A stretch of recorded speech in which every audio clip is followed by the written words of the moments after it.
Hello, a voice in the middle. My name is Dustin. If this is your first time watching, welcome to my channel. Very different type of video today. I am recording poolside at my apartment complex in where I live in Arizona. I've been thinking about this video long and hard. I haven't had a video come out in a while, and there's been a few reasons for that. When I started the channel, it's right when lockdowns really started happening on Facebook, on YouTube, and as a brand new channel, it was really hard to get content out, get it promoted, and it's still going to be. And then also the election happened, and everyone was covering the election, and kind of took a step back and wanted to figure out what really was the purpose of this channel going forward. When I created the channel, I honestly created it as a voice against a lot of my fellow Republicans who gave President Trump a free pass on everything. There's a lot of things I agree with that he did. There's a lot of things that I think he did right. But there's also a lot of things he really messed up on. And there was a lot of things we should have held him accountable on, and we didn't.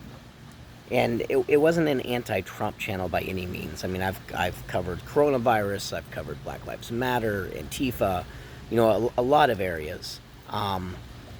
But it honestly was, I feel like in this country right now, the biggest margin of most people in this country probably fall within the moderate ranges, whether it's moderate Democrat to independent to moderate Republican. That's where the majority of the country honestly still believes and lies. And the majority of the country is having to be forced to choose between two extremes. So we have a two-party system. It's just the way it goes. So I created this channel to kind of just try to be a voice of reason, to try to find that middle ground, middle perspective. What areas can we find that can unite us in an area we're so divisive? And then the shootings occurred over the weekend, and the riots started again in Minnesota. And our country is getting lit on fire again. And there's a lot of people that make immediate responses to everything, and they want to get the immediate view push when everyone's looking at it. And in a lot of ways I should do that, but when it comes to a loss of life, that's something that should be thought out. It's something that should be given dignity, and it's something I've thought long and hard about.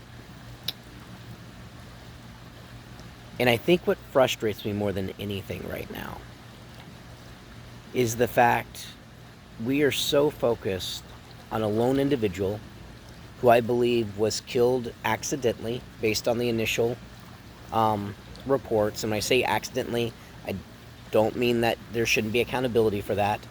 But we're so focused on this that we haven't even really talked about as a country is the number of police officers that even died over this weekend.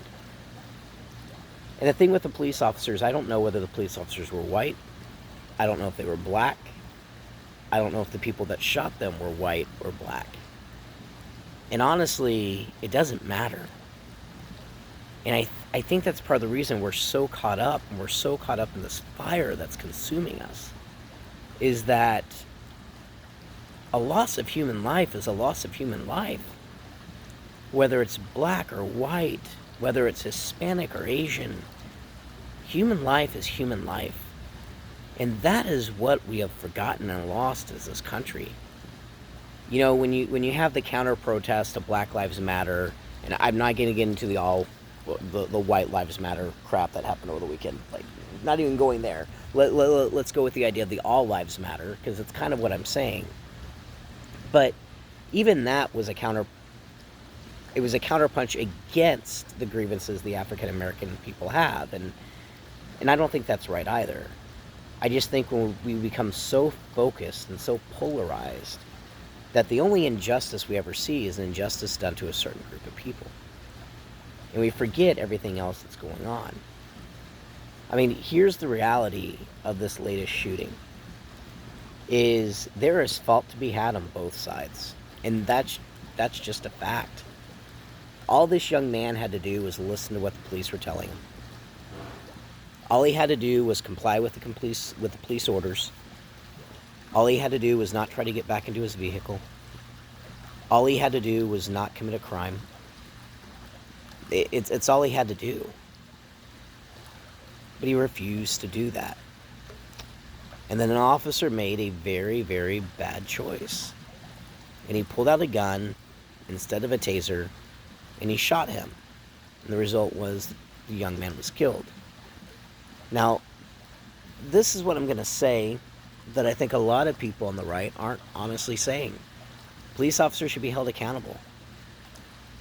He should be charged with manslaughter, I believe. I believe he should be found guilty of that. He made a mistake. If myself as a civilian, whether I intend to or not, I accidentally kill someone, there's consequences for those actions. However, the consequences and the actions of that police officer don't warrant rioting and destroying innocent buildings in Minnesota. It doesn't warrant destroying companies, destroying livelihoods by any means. The truth is, we're losing sight that the tragedy here is a young man died, regardless of race or color. And another man's life is forever going to be changed, and he's going to have the consequences for those actions. And I know that there's people that say, well, police officers sign up for this. There is even, I saw a report about that, about the death of the police officer. Well, they sign up for this. They know what they're getting into. Well, guess what? If you commit a crime, you know the consequences of those actions. You know what you're potentially getting yourself into. Look, we have to stop. We have to start healing. We have to stop listening to the rhetoric on both sides. The truth is, there's going to be some people in these riots that probably have legitimate reasons for doing what they're doing. They honestly feel like. We need to understand that. I don't condone them. I don't think it's right. I don't think it's the right action. But the vast majority of those people doing that, they don't care. They're using it as an excuse to get free stuff, to look cool, to get themselves on TV, to tell their friends what they did. It's just a fact. Just like there are police officers out there that I guarantee are racist. I believe it's the far, far minority of the police force, but they are. They're there. And they do things to try to talk to other people about, say, look at what I did, look at what I stopped. It's all about them. But look, we have to stop condemning each other.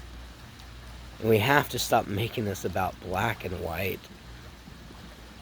We have to get back to the fact that a human life is a human life, regardless of skin color.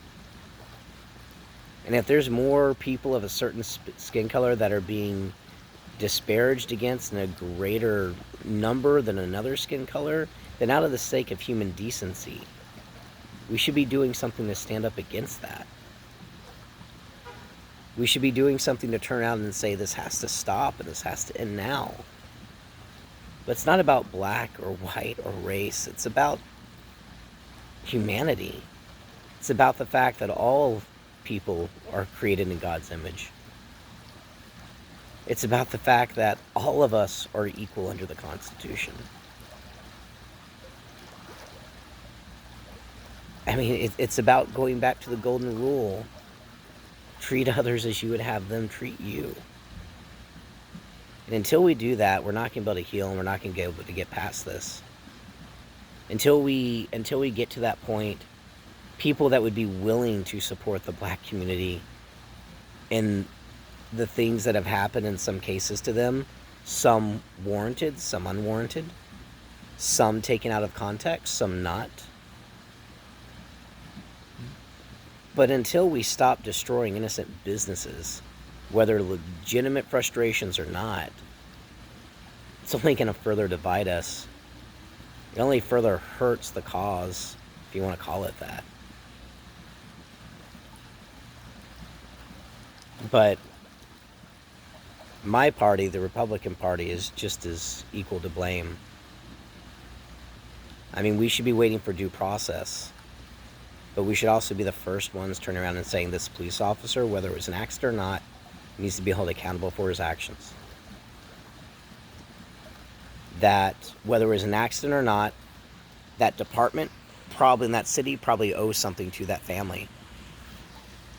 But at the same time, there needs to be to get ownership being set on the other side. That the fact is, this young man put himself in this situation for this to happen to him. It doesn't justify what happened to him. But he made choices to get here also. And I think that's the point. Both sides continue to make choices to further perpetuate this violence and this divide. I don't know. I don't know how many people will see this, how many people will listen to it. But man, we gotta stop. We gotta stop the hate. We gotta come together, or this cycle is just gonna continue and continue and continue. This is Dustin with the Voice in the Middle. Please like and subscribe. More content's going to be coming out more regularly again. But God bless all of you and take care. Love you all.